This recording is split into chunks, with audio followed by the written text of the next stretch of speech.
ധനുഷേ, July 13 Donald ട്രംപിന് വെടിയേൽക്കുന്നു. ഈ വർഷം അത് വെടിയേറ്റതിന് ശേഷം പെൻസിൽവാനിയയിലാണ് അദ്ദേഹത്തിന് വെടിയേൽക്കുന്നു. ചെവിക്ക് പരിക്കേൽക്കുന്നു.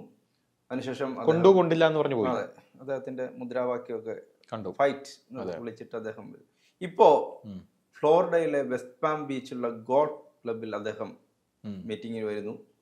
അവിടെ അദ്ദേഹത്തിന് നേർക്ക് വീണ്ടും വധശ്രമം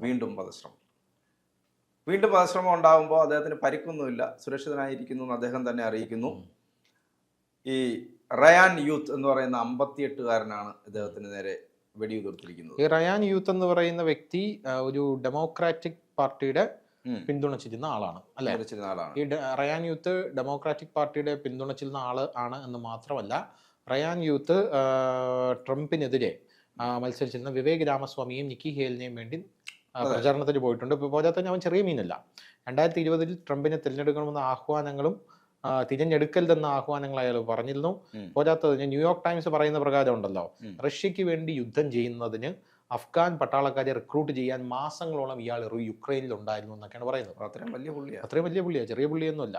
അപ്പൊ ഇതിന്റെ പേരിൽ കൃത്യമായിട്ടുള്ള ഗൂഢാലോചനയുണ്ട്, ആസൂത്രണമുണ്ട് എന്നുള്ള കാര്യത്തിൽ യാതൊരു തർക്കവും പറഞ്ഞിട്ടുണ്ട്. നടന്നത് വധശ്രമമാണ്. അത് ആദ്യം പെൻസിൽവേനിയയിൽ വെച്ചായിരുന്നു, ഇപ്പോൾ ടെക്സാസ് അല്ലേ, ഇവിടെ വെച്ചാണ് ഇതിപ്പോ നടന്നിരിക്കുന്നത്. ഫ്ലോറിഡ. ഇപ്പോൾ ഫ്ലോറിഡയിൽ വെച്ചാണ് ഇത് നടന്നിരിക്കുന്നത്. 2ാമത്തെ വട്ടമാണ്. കാരണം ട്രംപിനെ വകവരുത്തുക എന്നുള്ള ആവശ്യം ആർക്കാണ്? നമുക്കിത് കുറച്ച് ഡീപ്പായിട്ട് ചിന്തിക്കാം ജോണേട്ടാ. ട്രംപിനെ വകവരുത്തണം എന്ന് പറയുന്ന ആവശ്യം ആർക്കാണുള്ളത്? ട്രംപിനെ വകവരുത്തണം എന്ന് പറഞ്ഞ ആവശ്യമുള്ളത് യഥാർത്ഥത്തിൽ അമേരിക്കയുടെ ഡീപ് സ്റ്റേറ്റിനാണ്. അമേരിക്കൻ ഡീപ് സ്റ്റേറ്റിനാണ് ഉള്ളത്. അവർക്ക് ഇഷ്ടമുള്ള ആളല്ല. അതെ, അവർക്ക് ഇഷ്ടമുള്ള ആളല്ല. പോരാത്തതിന് ട്രംപ് എന്ന് പറയുന്ന വ്യക്തി വേണമെങ്കിൽ നമുക്ക് ബാലയ്യയുമായിട്ടൊന്ന് കമ്പയർ ചെയ്യാം. ഒരു അരപ്പിരി ലൂസാണ്. പക്ഷേ മെയ്ക്ക് അമേരിക്ക ഗ്രേറ്റ് അഗൈൻ എന്ന് പറഞ്ഞ മുദ്രാവാക്യം ഇപ്പോൾ ഉയർത്തിപ്പിടിക്കുന്ന വ്യക്തിയാണ് ട്രംപ് എന്ന് പറയുന്നത്. ട്രംപ് ഒരിക്കലും യുദ്ധം ആഗ്രഹിക്കുന്നില്ല. ട്രംപ് സമാധാനമാണ് ആഗ്രഹിക്കുന്നത്. ഈ യുദ്ധം ലോകത്ത് നടന്നാൽ മാത്രമേ അമേരിക്കയിലെ മിലിറ്ററി ഇൻഡസ്ട്രി അടക്കമുള്ള ഇൻഡസ്ട്രികൾക്ക് കച്ചവടം നടക്കുകയുള്ളൂ. സ്വാഭാവികമായിട്ടും ട്രംപ് വന്നു കഴിഞ്ഞാൽ പശ്ചിമേഷ്യ ശാന്തമാകും അല്ലേ? ട്രംപ് വന്നു കഴിഞ്ഞാൽ റഷ്യ യുക്രൈൻ യുദ്ധം പിന്നെ ഉണ്ടാവില്ല.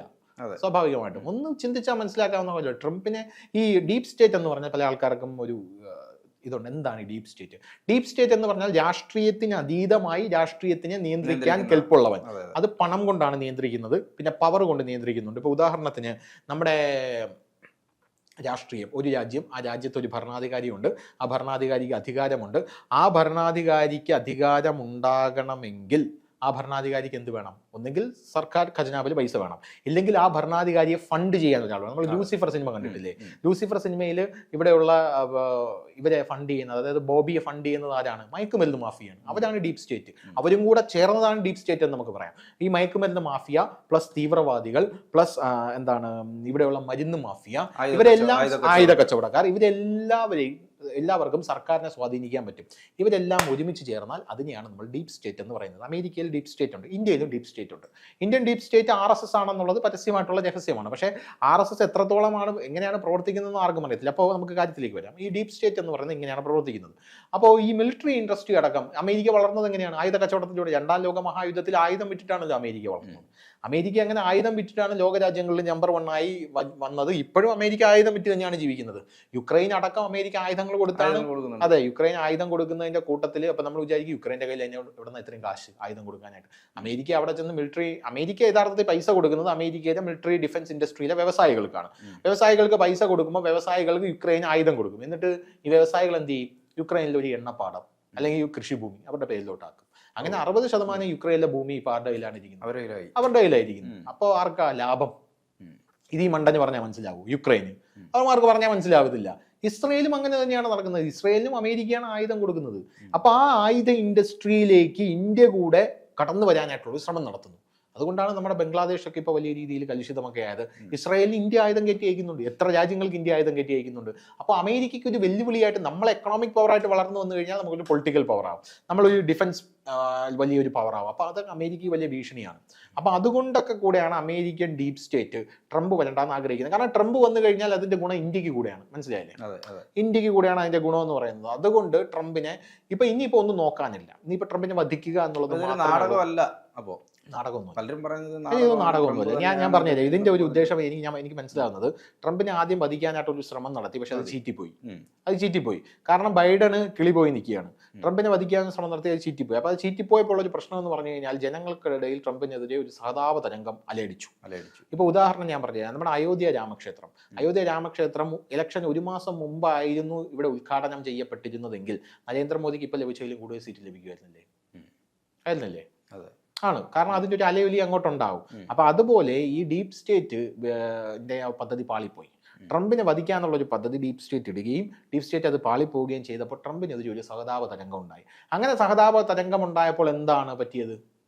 ട്രംപ് ജയിക്കുമെന്നുള്ളൊരു അവസ്ഥയിലേക്ക് കാര്യങ്ങൾ എത്തി.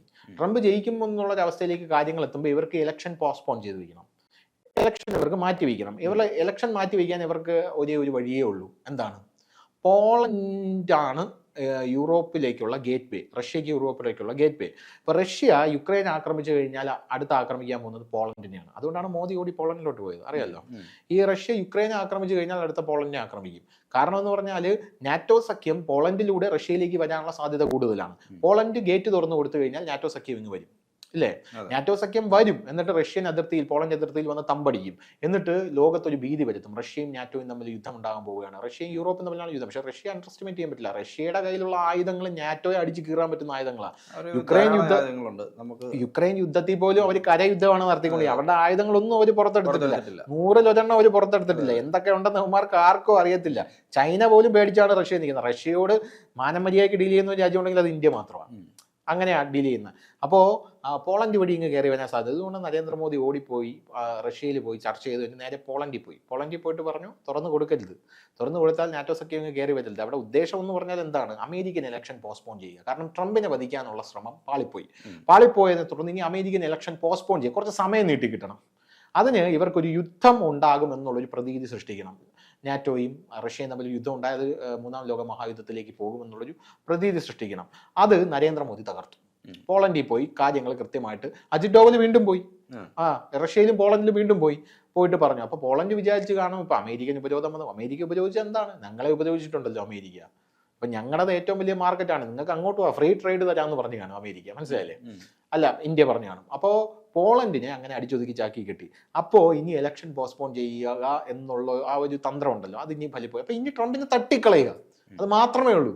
ട്രംപ് പോയി കഴിഞ്ഞാൽ ട്രംപിന്റെ അത്രയും കരിസ്മയുള്ള ഒരു നേതാവ് വേറെ ആരാ ഉള്ളത്? ഇപ്പൊ നമുക്ക് ഡെമോക്രാറ്റിലെ ഒരുപാട് നേതാക്കന്മാരെ പേരറിയാം. ഇപ്പോൾ വിവേക് രാമസ്വാമി, നമ്മുടെ ജോ ബൈഡൻ, അത് കഴിഞ്ഞാൽ കമല ഹാരിസ്. ഇവിടെ ട്രംപ് എന്ന് പറഞ്ഞൊരു പേര് മാത്രമാണ് നമ്മൾ കേൾക്കുന്നത്. പിന്നെ വൈസ് പ്രസിഡന്റ് അത് ജോൺ ലൂയിസോ, അങ്ങനെ എന്തോ ഒരാളുടെ പേര് മാത്രമാണ് കേട്ടുകൊണ്ടിരിക്കുന്നത്. അപ്പോൾ ഇത് മാത്രമാണ് നമ്മൾ കേട്ടുകൊണ്ടിരിക്കുന്നത്. അപ്പോൾ ഈ ഒരു സമയത്ത് ട്രംപിനെ തട്ടിക്കളയുക എന്നുള്ളതല്ലാതെ വേറൊരു ഇതില്ല. ട്രംപ് അമേരിക്കയിൽ വന്നു കഴിഞ്ഞാൽ ട്രംപ് ഇവരെ ഡീപ് സ്റ്റേറ്റിനെ അനുസരിക്കില്ല എന്നുള്ളത് സത്യമായിട്ടുള്ളൊരു കാര്യമാണ്. ട്രംപ് സമാധാനം ആഗ്രഹിക്കുന്നു, അല്ലേ? ട്രംപ് ഇസ്രായേൽ പാലസ്തീൻ യുദ്ധമൊക്കെ നിർത്തും. ചരിത്രത്തിൽ ആദ്യമായിട്ട് ഇസ്രായേലും കുവൈറ്റോ, ഒമാനോ, ബഹ്റിനോ ഈ GCC രാജ്യവുമായിട്ട് സൗഹൃദം സ്ഥാപിക്കാനായിട്ട് മധ്യസ്ഥ നിന്ന് ട്രംപാണെന്ന് ആലോചിച്ച് നോക്കണം. ട്രംപ് ഇരുന്നപ്പോൾ ഒന്നും സംഭവിച്ചിട്ടില്ല. ട്രംപിന്റെ കാര്യം ചേട്ടൻ ഒന്ന് ആലോചിച്ച് നോക്കും. ട്രംപിനെ ഇവിടെയുള്ള നരേന്ദ്രമോദി ആക്രമിക്കുന്നത് പോലെ അവിടെയുള്ള ഇടത് ഇസ്ലാമിക് എക്കോ സിസ്റ്റം പേരുന്ന മാധ്യമ പ്രവർത്തകരെ ആക്രമിച്ചിട്ടുണ്ട്. ഈ അൽ ജസീറയൊക്കെ ട്രംപിനെതിരെയായിരുന്നു. ഓർമ്മയുണ്ടോ? ട്രംപ് അവിടെ ഭരിച്ചുകൊണ്ടിരുന്നപ്പോൾ 10 ലക്ഷം ആൾക്കാർ അവിടെ കോവിഡ് വന്ന് മരിച്ചു എന്ന് അവർ പറഞ്ഞു വരുത്തി. അതേ ഘട്ടത്തിൽ തന്നെയാണ് ജോ ബൈഡൻ ട്രംപിനെ മാറ്റിയിട്ട് അങ്ങോട്ട് കയറിയത്. അപ്പോൾ സ്വിച്ച് ഇട്ട പോലെ ഈ വാർത്തകളൊക്കെ നിന്നു, ഇല്ലേ? ജോ ബൈഡൻ കയറിയപ്പോഴും ഇതേ മരണം നടക്കുന്നുണ്ട്. അപ്പോൾ വാർത്തകൾ എന്താ നിങ്ങൾ കൊടുക്കാത്ത? അങ്ങനെ ഒരു ചോദ്യം ഉണ്ടല്ലോ അവിടെ. പോരാത്തതിന് ട്രംപിന്റെ ഈ ഒരു തോൽവി അട്ടിമറിയാണെന്നാണ് പറയുന്നത്. EVM അട്ടിമറിയാണെന്നാണ് പറയപ്പെടുന്നത്. കാരണം ഇന്ത്യയിലെ EVM അല്ല അമേരിക്കയിലെ EVM, അത് ഇന്റർനെറ്റ് കണക്റ്റഡ് ആണെന്നാണ് എനിക്ക് തോന്നുന്നത്. ഇന്ത്യയിൽ ഇന്റർനെറ്റ് കണക്റ്റഡ് ഒന്നുമല്ല. ഇന്ത്യയിൽ നമ്മൾ അട്ടിമറിക്കാൻ നോക്കിക്കഴിഞ്ഞാൽ സർവത്ര അടിച്ചു പോകും. അങ്ങനെ ഒരു സിസ്റ്റമാണ് ഇന്ത്യയിലുള്ളത്. അപ്പോൾ അങ്ങനത്തെ ഒരു അട്ടിമറി അവിടെ സംശയിക്കുന്നുണ്ടെന്ന് ട്രംപ് പറഞ്ഞത് വെറുതെ അല്ല. ട്രംപിനെ ഭയപ്പെടുന്നു ഇവരെല്ലാവരും. ട്രംപ് ഭയപ്പെടുന്നു. ട്രംപ് വന്നു കഴിഞ്ഞാൽ ഇന്ത്യക്ക് ഒരുപാട് ഗുണങ്ങളുണ്ട്. ട്രംപ് വന്നു കഴിഞ്ഞാൽ POK അടക്കമുള്ള സ്ഥലങ്ങൾ ഇന്ത്യക്ക് സ്വന്തമാക്കാൻ കുറച്ചുകൂടി എളുപ്പമായിരിക്കും. ബംഗ്ലാദേശിനെ ഒതുക്കിയെടുക്കാം, മ്യാൻമർ ഒന്ന് മെരുങ്ങും. ട്രംപ് വന്നു കഴിഞ്ഞാൽ പിന്നെ ചൈനയുടെ സഹായം ഇന്ത്യക്ക് ആവശ്യം വരില്ല. ട്രംപ് ഉണ്ട്, തൊട്ടപ്പുറത്ത് റഷ്യയുണ്ട്. രണ്ടുപേരെ ഇന്ത്യ മധ്യസ്ഥതയിലൂടെ കൊണ്ടുപോകാൻ ഇന്ത്യക്ക് പറ്റും.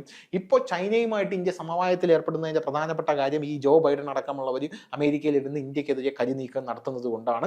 ചൈനയുമായിട്ട് ഇപ്പം നമ്മൾ സഖ്യത്തിലാവാൻ പോവുകയാണെന്നുള്ളൊരു സൂചന കിട്ടിയിട്ടുണ്ട്. ചൈനയിലെ ഇന്റർനാഷണൽ മിനിസ്റ്റർ ആയിട്ടുള്ള വാങ് യി അയാൾ വന്നിട്ട് പറഞ്ഞു നമ്മൾ ഒരുമിച്ച് പ്രവർത്തിക്കണമെന്നൊക്കെ അയാൾ പറഞ്ഞിട്ടുണ്ട്.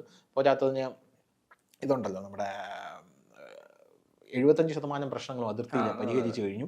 അപ്പൊ അതൊക്കെ എന്തുകൊണ്ടാണ്? നമ്മൾ ചൈനയുമായിട്ട് കുറച്ചുകൂടെ, ചൈന നമ്മളുമായിട്ടും, കാരണം നമ്മളുടെ രണ്ടുപേരുടെയും പൊതുശത്രുവായിട്ട് അമേരിക്ക ഉയർന്നു വരികയാണ്. മനസ്സിലായി? അങ്ങനെ ഒരു വിഷയമുണ്ട്. അപ്പൊ അങ്ങനത്തെ ഒരു വിഷയമായിട്ട് ഉള്ള ഈ സാഹചര്യത്തിൽ ട്രംപ് വന്നു കഴിഞ്ഞാൽ കുറച്ചുകൂടെ എന്താണ്, നമ്മൾ കുറച്ചുകൂടെ സൗഹാർദ്ദപരമായിരിക്കും കാര്യങ്ങൾ. അതാണ് ട്രംപിനെ വ്യത്യസ്തനാക്കുന്ന ഒരു വിഷയം എന്ന് പറയുന്നത്. പിന്നെ ട്രംപ് ഇവരുടെ പല പല താല്പര്യങ്ങൾക്കും എതിരാണ്. അമേരിക്കൻ ഡീപ് സ്റ്റേറ്റിന്റെ പല താല്പര്യങ്ങൾക്കും എതിരാണ്.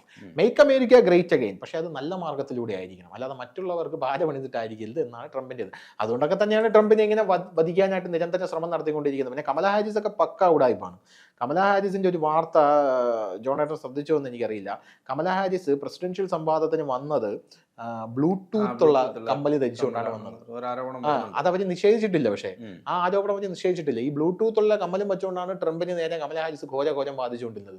ഒന്ന് ആലോചിച്ച് നോക്കുക. അപ്പൊ ഡെമോക്രാറ്റിലുള്ളവർ എന്തോരം കുത്തിത്തിരിപ്പന്മാരാണെന്ന് ആലോചിച്ച് നോക്കണേ. അപ്പൊ യവന്മാര് അവിടെ ഇതിൽ പോലും കള്ളത്തനം കാണിക്കുന്നവന്മാരാണ്. അപ്പൊ യവന്മാരെ പോലുള്ള ആൾക്കാർ അവിടെ ഭരണത്തിലേറിയാൽ എന്തായിരിക്കും ഇനി ലോകത്തിന്റെ അവസ്ഥ? കാരണം അമേരിക്കയിൽ ജോ ബൈഡൻ അധികാരത്തിലേറിയപ്പോഴാണ് ഈ യുദ്ധങ്ങൾ പൊട്ടിപ്പുറപ്പെട്ടത്, ലോകം മുഴുവൻ റെസഷൻ ഉണ്ടായത്, അതിഭീകരമായിട്ടുള്ള പ്രശ്നങ്ങളുണ്ട്. അപ്പോഴൊന്നും ആർക്കും ഒരു പ്രശ്നമില്ല. ട്രംപ് കയറുന്നു എന്ന് പറഞ്ഞപ്പോൾ അയാൾ അവിടെ ഇരുന്നപ്പോൾ എന്തെങ്കിലും ഇഷ്യൂ ഉണ്ടായിട്ടുണ്ടോ? ഒന്നുമില്ല. ഇസ്രായേലൊക്കെ എന്ത് ശാന്തമായിരുന്നു ഇല്ലേ? ഇടയ്ക്കിടയ്ക്ക് ഹമാസ് 2 റോക്കറ്റ് അയക്കും, തിരിച്ച് യവന്മാർ ഇങ്ങോട്ടേക്കും, പ്രശ്നം തീരുന്നു. ഇപ്പൊ അങ്ങോട്ട് 2 റോക്കറ്റ് അയച്ചപ്പോഴേക്ക് ഇസ്രായേലിന് ആയുധം കൊടുത്തിട്ട് അടിയടാന്ന് പറഞ്ഞ് ഇസ്രായേലിനെ കൊണ്ട് അടുപ്പിക്കുകയാണ്. യുക്രൈന് സമാനമാണ് സ്ഥിതി. ഇപ്പൊ ബംഗ്ലാദേശ് ഇന്ത്യയും തമ്മിലുള്ള ഒരു ഫൈറ്റ് ഉണ്ടാക്കാനായിട്ട് അവന്മാർ ശ്രമിച്ചുകൊണ്ടിരിക്കുകയാണ്.